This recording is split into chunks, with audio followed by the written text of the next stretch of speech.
ஆமாம் ஆமாம். பாரதி ராஜாங்கிறவர் வந்து தான் ம். அவருக்கு உதாரணமே சொல்ல முடியாது, அவ்வளோ பெரிய டைரக்டர். சரி சார். அவர் ஒரு ஒரு ஆதிக்க சக்தியாக இருந்தது சினிமா.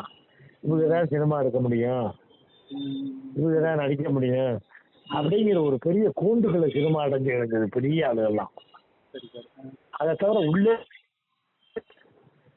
இவர் என்னைக்கு 16 வயதுல எடுத்தாரோ, காடு மேடு வீடு, வீட்டுக்கு முன்னாடி குளம் குட்டை இதெல்லாம் பார்த்த உடனே தான் அந்த எங்க சினிமா எடுக்கணுங்கிற ஆசை வந்தது. இப்படி கூட சினிமா எடுக்க முடியும் அப்படின்னு ஒன்று உதாரணத்துக்கு ஒன்று எடுத்தாரு. அப்புறம் வர வர பெரிய ரிச்சான படங்கள் தானே. முதல் மரியாதையெல்லாம் மறுபடியும் எடுக்க முடியுமா?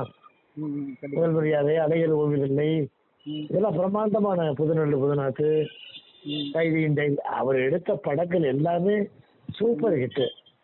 அப்படி படம் ஓடாம இருந்தா ஜனங்களுக்கு புரியாம இருந்தா தான், நமக்கு புரியாம இருந்தா தான் அந்த படம் ஓடாம இருக்கும். மற்றபடி அவர் கரெக்டா தான் இருப்பார்.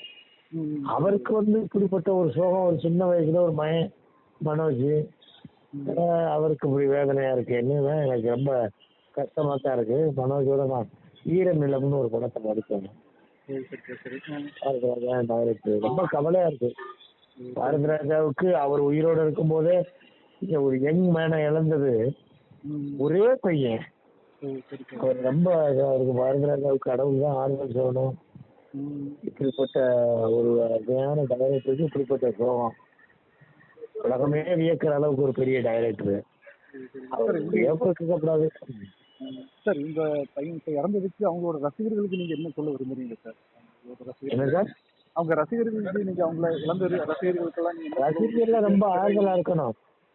அதாவது மரணம் என்பது எல்லோருக்கும் நிகழ்வதுதான். இருந்தாலும் இந்த சின்ன வயசின் மரணம் என்பது ஒரு முழுமையான ஒரு தந்தைக்கு பொறுத்து கொள்ள முடியாத ஒரு விஷயம். அது ஒரே பையன், அவர் தான் இருந்து எல்லாரையும் பாதுகாக்கணும். வயசான தந்தைக்கும் வயசான அம்மாவுக்கும் அவருக்கு இருக்கிற பிள்ளைய குழந்தைகள்லாம் ஒரே பையன் தான். அவருக்கு இப்படி ஒரு நிலைமைங்கும் போது ஒரு தந்தைக்கு வருத்தமா இருக்கும். அவருடைய ஆன்மா தானியடைய நான் கடவுளை பிரார்த்திக்கிறேன். அது மட்டும் இல்ல, பாரதிராஜா அவர்களின் அந்த இதையெல்லாம் தாங்கிக் கொள்ற அளவுக்கு கடவுள் அவருக்கு மிகப்பெரிய சக்தியை கொடுக்கணும். Okay sir. நன்றி சார். நன்றி சார். Thank you thank you.